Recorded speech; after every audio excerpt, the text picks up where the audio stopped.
بسم اللہ الرحمن الرحیم۔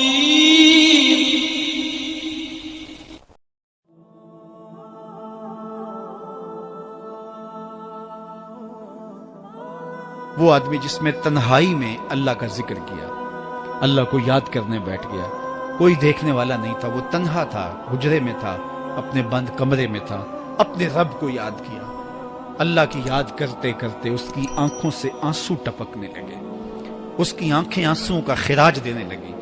تو میرے اور آپ کے آقا و مولا نے فرمایا کہ یہ آنسو اتنے قیمتی ہیں، ان آنسوؤں کے بدلے میں قیامت کے دن اسے عرش الہی کا سایہ نصیب ہوگا، عرش الہی کا سایہ اسے نصیب ہوگا ان آنسوؤں کے بدلے میں۔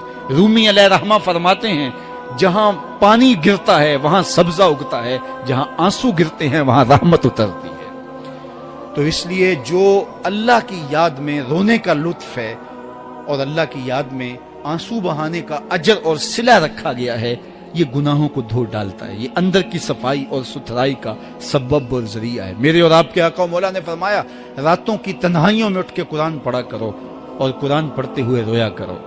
پھر فرمایا فَإِلَّمْ تَبْكُوا فَتَبَاكُوا، اگر رونا نہ آئے تو رونے کی کوشش کیا کرو۔ حضرت داتا گنج بخش علی حجویری سے ایک مرید نے کہا حضرت اگر رونے کی کوشش کریں پھر بھی رونا نہ آئے، فرمایا پھر اپنے مقدر پہ رویا کرو۔ تم اتنے سنگ دل ہو گئے ہو کہ تمہاری آنکھیں آنسوں کا خراج نہیں دیتی۔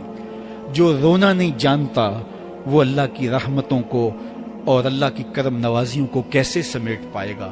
بچہ روتا ہے تو ماں دودھ دیتی ہے، جب بندہ اللہ کے حضور الہاؤ زاری کرتا ہے، عجز کرتا ہے، انکساری کرتا ہے تو اللہ کی رحمتوں کو جوش آتا ہے اور اللہ تعالیٰ کی رحمتیں اس پہ برستی ہیں اور اس کے نہ صرف گناہ معاف ہوتے ہیں بلکہ اللہ تعالیٰ اس کے گناہوں کو بدل کے نیکیوں میں تبدیل کر دیتا ہے۔ ایک فقیر تھا، ملنگ درویش، اللہ کا بندہ، اس کی عادت یہ تھی کہ اپنے ڈیرے پہ آنے والوں کو کھلاتا، ان کو پلاتا، ان کی ضروریات کا خیال رکھتا، لیکن کو مالی آسودگیاں نہیں تھی۔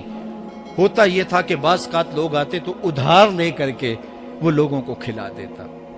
خیر چونکہ فقیر کا مزاج یہ ہوتا ہے کہ لوگ آئیں اس کے ڈیرے سے کھائیں، بابا بلے شاہ نے بھی کہا تھا نا اٹ کھڑک کے دکڑ بجے تتا ہووے چلا، آن فقیر کھا کھا جاون راضی ہووے بلا۔ یہ فقیروں کا مزاج ہے، تو جو بھی آتا اس کے ڈیرے سے کھاتا اور وہ ادھار اٹھا اٹھا کے لوگوں کی ضروریات کو پورا کرتے رہتے۔ وقت آخر آ گیا، جن لوگوں نے ادھار دیا تھا وہ سارے تقاضا کرنے آ گئے۔ اب بابا جی کو کیا فکر لاحق ہے کہ یہ میرے مہمان ہیں اور میں ان کو کچھ پیش کرنے کی صلاحیت نہیں رکھتا۔ ایک بچہ تھا، وہ کچھ سامان بیچ رہا تھا، پتیسا بیچ رہا تھا یا کوئی اور چیز بیچ رہا تھا۔ اس نے گلی سے گزرتے ہوئے آواز لگائی، خادم کو کہا سے بلا کے لاؤ، کہا تم بیچ رہے ہو تو میرے مہمانوں کو کھلا دو۔ بچہ بڑا خوش ہوا کہ میں سارا دن گلیوں میں گھوم کے یہ پتیسا بیچنا تھا، اب یہ ایک جگہ ہی سارا فروخت ہو گیا تو یہ تو موج لگ گئی، میں جلدی گھر چلا جاؤں گا، میری ماں خوش ہوگی۔ تو سارا ان مہمانوں کو کھلا دیا گیا اور اس کے بعد کہا بابا جی پیسے؟ کہا تم بیٹھ جاؤ، جب ان کو ملیں گے تو تجھے بھی مل جائیں گے۔ وہ بیٹھ گیا، 2 4 10 منٹ بیٹھا تو بچہ تھا، پھر کھڑا ہو گیا، بابا جی پیسے؟ کہا جب ان کو ملیں گے تو تجھے بھی مل جائیں گے۔ پھر آدھا گھنٹہ گزرا تو پھر اس نے کہا بابا جی پیسے؟ میری ماں میرا انتظار کر رہی ہے، ہمارے گھر کا چولہا اسی سے جلتا ہے، میں یہ پیسے لے کر جاؤں گا اور میری ماں کوئی ہنڈیا خریدے گی اور ہم شام کا گھر کا کوئی سلسلہ کریں گے۔ کہا بیٹا جب ان کو ملے گا تو تجھے بھی مل جائے گا۔ بچے نے رونا شروع کر دیا، یتیم بچہ تھا، اس کا سارا آسرا یہی تھا، اس نے رونا شروع کر دیا۔ جب بچہ رویا اللہ کی رحمت کو جوش آیا، کوئی مرید نذرانہ لے کے ان بزرگوں کے پاس آ گیا اور اشرفیوں کی بھری ہوئی تھیلی پیش کی۔ وہ اتنے پیسے تھے کہ اس بچے کو بھی دیے، جتنے لوگ آئے تھے سب کا قرض چکایا، کہا جاؤ گھروں کو۔ تو سب نے کہا بابا جی ہم صبح سے بیٹھے ہوئے تھے تو یہ نذرانہ دینے والا صبح سے نہیں آیا تو اب کیسے آ گیا؟ کہا صبح سے تمہارے اندر کوئی رونے والا نہیں تھا، ایک رونے والا آیا تو باقیوں کا بھی کام بن گیا۔ بعض اوقات کسی ایک شخص کی وجہ سے باقیوں کی خطائیں بھی معاف ہوتی ہیں۔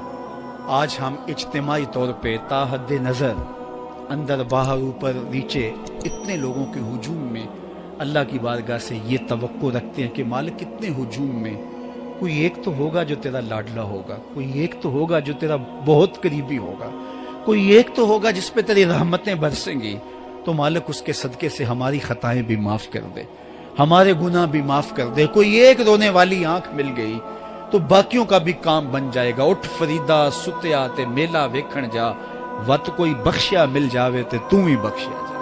میرے مالک ہم سب کی خطائیں معاف کر دے، ہم سب سے درگزر فرما، اور ہم سب کے باطن کو ستھرائیاں دے دے، ہمارے اندر کو پاکیزگیاں دے دے۔ بہت وقت میں نے اور آپ نے صاحب گزار لیا، تیزی کے ساتھ زندگی بیت رہی ہے۔ میں اگر اپنے آپ کو دیکھوں تو میری زندگی کتنی بہاریں کاٹ چکی ہے۔ اگر آپ اپنے آپ کو دیکھیں، کوئی 60 سال، کوئی 20 سال، کوئی 25 سال، زندگی تیزی کے ساتھ گزر رہی ہے۔ بندہ جب سوچتا ہے کہ میں 40 سال کا ہو گیا ہوں تو آگے میری زندگی کے اگر 30 سال بھی ہیں تو 30 سال تو کافی ہیں، لیکن وہ پیچھے اگر پلٹ کے دیکھے تو 40 سال یوں گزر گئے جس طرح چٹکی بجائی جاتی ہے۔ جب چٹکی بجانے کے وقت میں 40 سال گزر گئے محسوس ہوتے ہیں، تو جو باقی 30 سال اگر ہوئے بھی، وہ تو گمان ہے میرا، وہ تو گمان ہے آپ کا، ہمیں تو ایک سانس کا بھی نہیں پتا۔ پوچھا گیا زندگی اور موت کے بارے میں کیا خیال ہے؟ کہا فجر پڑی ہے، پتہ نہیں ظہر پڑھ سکیں گے یا کہ نہیں۔ کہا اتنی لمبی امیدیں لگائے بیٹھے ہو، کہا ظہر پڑی ہے، پتہ نہیں عصر پڑھنے کا موقع نصیب ہوتا ہے کہ نہیں۔ کہا یہ بھی طول عمل ہے۔ ایک بولا عصر پڑی ہے، پتہ نہیں مغرب پڑھ سکیں گے یا کہ نہیں۔ کسی نے کہا ایک رکعت پڑی ہے، پتہ نہیں دوسری رکعت بھی پڑھنا نصیب ہوتی ہے یا نہیں۔ کہا یہ سب تمہارے منہوں کی باتیں ہیں، میں تو کہتا ہوں ایک طرف سلام پھیرا ہے، پتہ نہیں دوسری طرف سلام بھی پھیر سکیں گے یا کہ نہیں۔ کیا موت اتنی قریب نہیں ہے؟ ہم نے اپنی آنکھوں کے سامنے لوگوں کو جدا ہوتے یوں نہیں دیکھا ہے؟ ہم کہتے ہیں اس کی خبر سنا رہے ہو موت کی، یہ تو میں نے ابھی سبزی والی دکان پہ دیکھا تھا۔ لیکن جب موت آتی ہے تو ایک لمحے کا تقدم اور تاخر نہیں ہوتا۔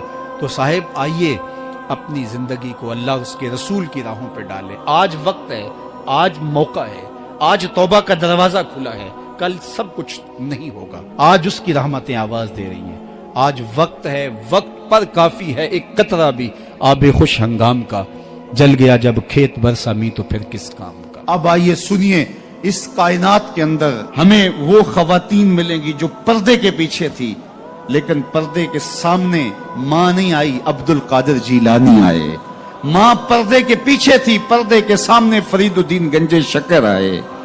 ماں پردے کے پیچھے تھی، مہر و ماں نے بھی آنچل نہیں دیکھا، لیکن پردے کے سامنے کربلا میں حسین ابن علی آئے۔ تو یہ پردے کے سامنے آئے، وہ پردے کے پیچھے تھی۔ تو جب مائیں پردے کے پیچھے ہوں تو پھر بیٹے جو ہیں وہ پردے کے سامنے آ کے وہ نقش ثبت کرتے ہیں کہ جو لوگوں کے زندگی کے نقوش کو جو ہے وہ اجال دیتے ہیں اور تقدیر بدل دیتے ہیں۔ تو اس لیے ماؤں کی ذمہ داریاں گھر سنبھالنا ہے۔ جب مائیں گھر سنبھال لیتی ہیں تو بیٹے بحر و بر سنبھال